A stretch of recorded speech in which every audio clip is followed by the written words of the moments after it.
J'espère que vous allez bien, j'espère que vous vous portez bien.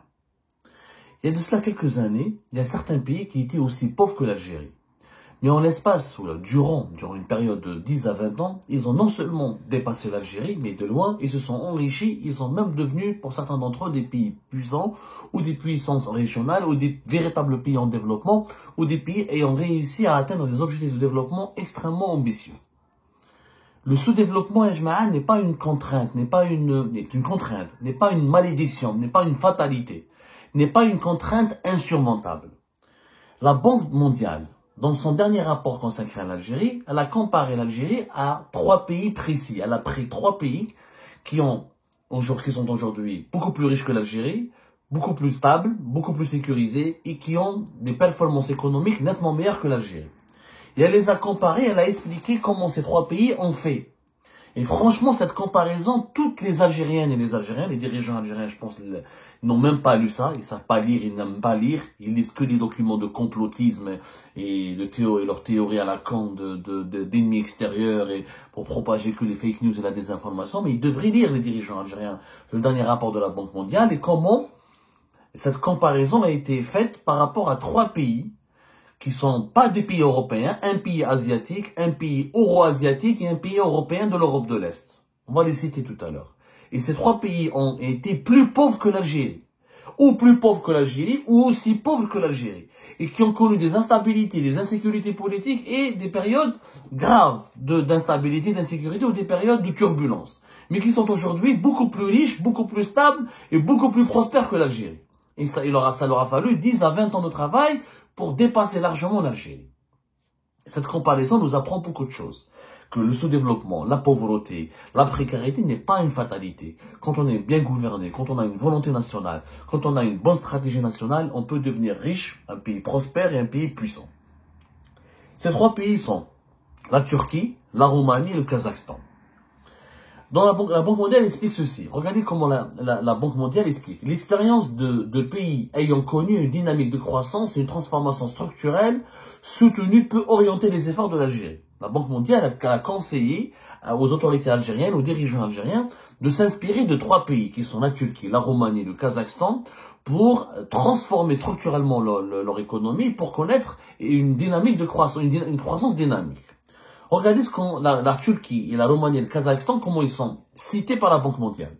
La Turquie, la Roumanie et le Kazakhstan sont les 3 pays de plus de 10 millions d'habitants qui avaient, il y a 20 ans, un PIB par habitant similaire à celui de l'Algérie. Et aujourd'hui, ils ont connu une croissance annuelle moyenne de plus de 3% durant les 20 dernières années. De plus, ils ont en commun avec l'Algérie certaines caractéristiques économiques structurelles. La proximité avec le marché européen, pour la Turquie et la Roumanie, un héritage socialiste dirigiste, pour la Roumanie et le Kazakhstan, et un modèle de croissance tiré par les hydrocarbures et les ressources minières comme le Kazakhstan. Ces 3 pays ressemblent beaucoup à l'Algérie, effectivement. Ils ont tous plus de 10 millions d'habitants. Je rappelle que la Turquie, c'est 85 millions d'habitants. La Roumanie, c'est 20 millions d'habitants. Le Kazakhstan, c'est 20 millions d'habitants. La Roumanie et le Kazakhstan, c'était d'anciens pays socialistes, qui était dirigé comme l'Algérie par le socialisme le plus dur. L'Algérie était socialiste jusqu'à la décennie noire, pratiquement. Elle a gardé encore l'héritage socialiste, comme ces pays-là ont gardé un certain héritage socialiste. Le Kazakhstan, comme l'Algérie, c'est un producteur de pétrole. Ils ont les hydrocarbures. La Roumanie, comme l'Algérie, elle a beaucoup de secteurs étatiques, elle avait un secteur public important. La Turquie, c'est un pays musulman, comme l'Algérie. Et c'est un pays qui a connu des dictatures militaires, comme l'Algérie. C'est un pays qui a connu beaucoup de crises politiques, comme l'Algérie. Et c'est un pays, comme l'Algérie, proche de l'Europe et a toujours été dépendant de ses échanges économiques et politiques avec l'Europe. Ces 3 pays, maintenant, aujourd'hui, regardez leur situation. On prend par exemple le PIB par habitant de l'Algérie. C'est même l'air. On commence PIB par habitant par l'Algérie. Le PIB par habitant, c'est le revenu annuel par habitant d'un pays. Le PIB par habitant de l'Algérie, il est de 5364 dollars. 5364 dollars. Le PIB par habitant en Roumanie est de 18 000 dollars. 18 404 dollars. Le PIB par habitant de la Turquie est de 13 105 dollars. Le PIB par habitant du Kazakhstan est de 12 918 dollars. C'est-à-dire que les Kazakhs sont pratiquement 3 fois plus riches que les Algériens. Les Turcs sont pratiquement 3 fois plus riches que les Algériens. Les Roumains sont presque 4 fois plus riches que les Algériens. Alors qu'il y a 20 ans, 30 ans, les Roumains étaient aussi pauvres que les Algériens. Les Kazakhs étaient encore plus pauvres que les Algériens. Et les Turcs étaient aussi pauvres que les Algériens. Il y a 20 ans, 30 ans. Regardez, il y a 20 ans, comment le PIB par habitant de la Turquie, le PIB par habitant de la Roumanie, le PIB par habitant du Kazakhstan. C'est ce que dit la Banque mondiale. Elle a calculé. Il y a de cela 20 ans, c'était la même pauvreté, le même niveau de pauvreté. Sauf qu'au moins en 20 ans, regardez comment ils ont triplé, quadruplé leur richesse et nous, on est resté pauvres. Adna pauvres. Pauvres par rapport à nos moyens, nos atouts, encore une fois. Parce que même le PIB par habitant de l'Algérie, il a évolué. Mais il n'a pas beaucoup évolué par rapport à ces pays qui se sont transformés. On prend maintenant le PIB tout court. Le PIB de la Roumanie, 350 milliards. Le PIB de l'Algérie, selon les déclarations, même du régime algérien qui a gonflé, l'informel, 247 milliards. La Roumanie est 100 milliards de dollars de plus riche, elle est riche, plus riche de l'Algérie, de 100 milliards de dollars. La Turquie, son PIB, c'est 1200 milliards de dollars. N'en parlons pas. La Turquie, pratiquement, je dirais, presque 5 fois plus riche que l'Algérie. Plus de 5 fois plus riche que l'Algérie. Le Kazakhstan, 262 milliards de dollars. Son PIB est plus élevé que celui de l'Algérie. Donc, ils nous ont battus par le PIB par habitant, ils nous ont battus par le PIB, et ils nous ont battus pratiquement sur plusieurs performances économiques. Comment ces 3 pays, le Kazakhstan, la Roumanie et la Turquie, ont fait mieux que l'Algérie, alors qu'ils étaient aussi pauvres que l'Algérie il y a de cela 20 ans, ou 30 ans? Comment ils ont fait? La croissance de leur productivité totale a été très rapide, soit entre 2 et 4 fois par an. Elle s'est appuyée sur une accélération de l'investissement, tirée par l'investissement privé, en particulier étranger, favorisant l'infusion productive, l'apport des technologies de l'étranger et leur diffusion au niveau national au gain de productivité. À l'émergence des pays à revenus intermédiaires. Regarde, c'est ces pays, la Turquie, regardez ce que dit la Banque mondiale.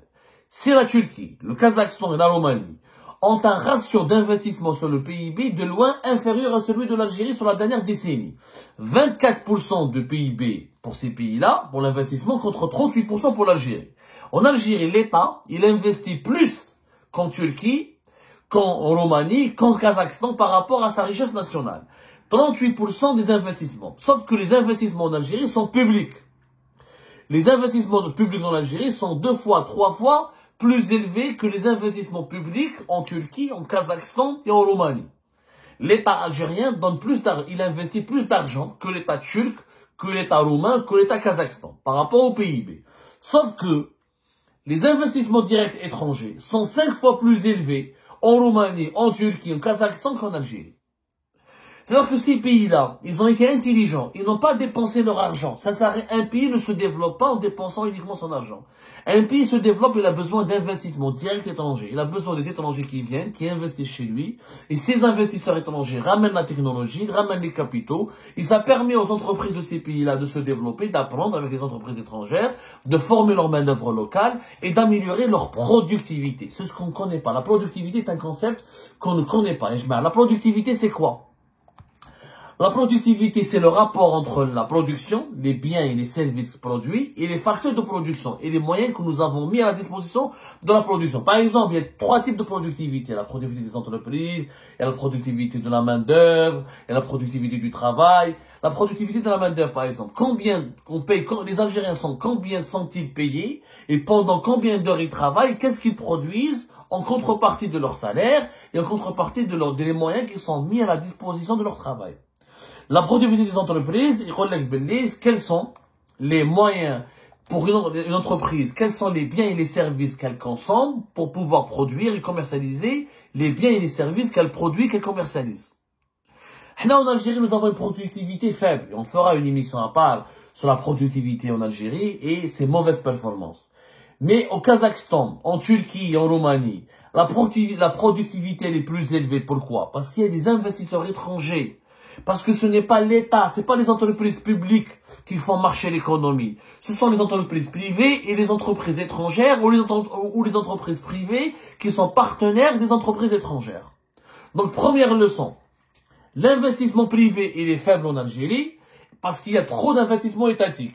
Et l'investissement étranger, il est faible en Algérie parce qu'il y a trop d'investissement étatique. L'investissement étatique ne favorise pas la productivité. Donc ne favorise pas la production nationale, ne favorise pas. Plus la productivité elle est élevée, plus les pays se développent parce qu'ils peuvent créer de la richesse. La richesse, elle est créée comment? Quand il y a de la productivité. Nous avons du pétrole et du gaz. Le pétrole, le gaz, on vend du gaz dans un gazoduc ou tu mets du pétrole dans un baril. Il n'y a pas de valeur ajoutée. Par contre, la Turquie, l'Allemagne et le Kazakhstan, ils ont des industries. Donc, ils utilisent une matière première, ils la transforment, ils font plusieurs produits dérivés à partir de cette matière première et ça crée de la valeur ajoutée. C'est-à-dire qu'ils gagnent de l'argent. La richesse, c'est quoi? La richesse, c'est la production de la valeur ajoutée. C'est prendre une matière première, la transformer en plusieurs produits pour la vendre et gagner de l'argent. C'est gagner beaucoup plus, c'est la valeur ajoutée qui te permet de gagner de l'argent. C'est pas la matière première. C'est l'exploitation, la transformation. Avec un processus, avec plusieurs étapes, d'une matière première qui crée un produit à valeur ajoutée. Avec la différence. Et pour avoir de la production à valeur ajoutée, il faut des investissements, il faut des capitaux, il faut du savoir-faire, il faut de la technologie. Ça, c'est des investissements directs étrangers. La Banque mondiale nous explique aussi que l'accélération de la croissance de ces pays-là, c'est accompagné d'une hausse marquée de l'emploi dans les secteurs à forte valeur ajoutée et de la participation du marché au travail. En Turquie, en Roumanie, au Kazakhstan, la baisse de 20% de la part de l'emploi agricole dans l'emploi total, c'est en premier lieu accompagné d'un quasi-doublement de la part de l'emploi dans les services à forte valeur ajoutée, principalement dans les services aux entreprises et dans les transports et de la communication. La participation au marché du travail a progressé, celle des femmes, plus rapidement que celle des hommes. En Turquie, la participation des femmes au marché du travail est notamment passée de 24,9% en 2004 à 40% en 2023. Ces pays qui se développent, ce sont les pays où les femmes travaillent, participent au marché, participent à l'effort national pour le développement. Et c'est des pays où il y a des emplois dans les secteurs à valeur ajoutée. Là, en Algérie, les secteurs, quand on va s'intéresser, on fera une émission plus tard avec des chiffres. Le secteur, là où il y a le plus d'emplois, c'est les administrations de l'État, c'est l'agriculture et la construction. Or, ce sont des secteurs sans valeur ajoutée. L'administration n'a pas de valeur ajoutée, c'est la paperasse, la bureaucratie. La construction, c'est construire un bâtiment, au BTP, il n'y a pas de valeur ajoutée. Et le commerce, etc., c'est les services sans beaucoup de valeur ajoutée. La valeur ajoutée, elle est où? Elle est dans l'industrie, secteur industriel. Dans l'industrie, il faut fabriquer de l'industrie, etc. Elle est dans l'informatique, les finances, etc. Elle est dans le tourisme, l'hôtellerie et la restauration. À partir d'un produit de base, tu attires des touristes qui habitent l'étranger, qui dépensent des visiteurs, etc.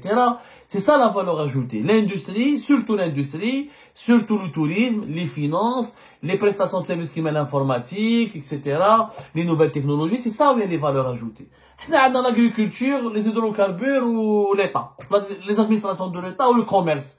Bien, le bazetat ou les commerces le harrach ou hamid. Il n'y a pas de valeur ajoutée. Et c'est ça le problème. Alors, quand dans les pays qui se sont développés économiquement, comme la Turquie ou le Kazakhstan ou la Roumanie, qui étaient aussi pauvres que nous, mais qui se sont enrichis, c'est parce que justement, ils ont créé de l'emploi dans les secteurs à valeur ajoutée, notamment l'industrie, le tourisme, les finances, la prestation, les services aux entreprises. C'est ça, la valeur ajoutée. C'est dans ces secteurs. L'agriculture, ما فيهاش une valeur ajoutée. Armée ou تجيك حبة, ou تجيك حط شجرة وشجرة تنبت. ما فيهاش beaucoup de valeur ajoutée. La Banque mondiale nous dit aussi que ces pays ont en commun la mise en œuvre d'un ensemble de politiques cohérentes pour soutenir l'investissement, les gains de productivité et la croissance. Ils ont renforcé leur cadre macroéconomique, notamment fiscal et monétaire, ont favorisé l'entrée des ETE et leur intégration dans les chaînes de valeur mondiale, contribuant aux gains de productivité, ont investi dans le capital humain afin d'accompagner la montée en gamme de leur économie.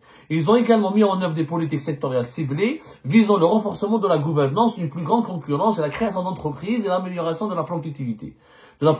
Au Kazakhstan, la croissance de la productivité, par exemple, a été tirée par celle du secteur minier, soutenu par l'entrée massive d'IDE, avec des effets d'entraînement sur le transport, le stockage et le secteur manufacturier. Ils ont eu des politiques d'investissement. Ce n'est pas les États qui investissent, ils attirent les étrangers. Ils visent des secteurs. Le Kazakhstan, il veut le secteur minier. La Turquie, il veut l'industrie manufacturière. La Roumanie, elle a visé, par exemple, les industries de montage mécanique, etc. Ils ont attiré des investisseurs. Ces investisseurs, ils ont investi dans des secteurs qui ont été favorisés par l'État. Beaucoup moins, on ne paie pas beaucoup d'impôts. Stabilité de la monnaie. Stabilité fiscale, mais à chaque fois on change les lois de finances, on change les impôts, etc.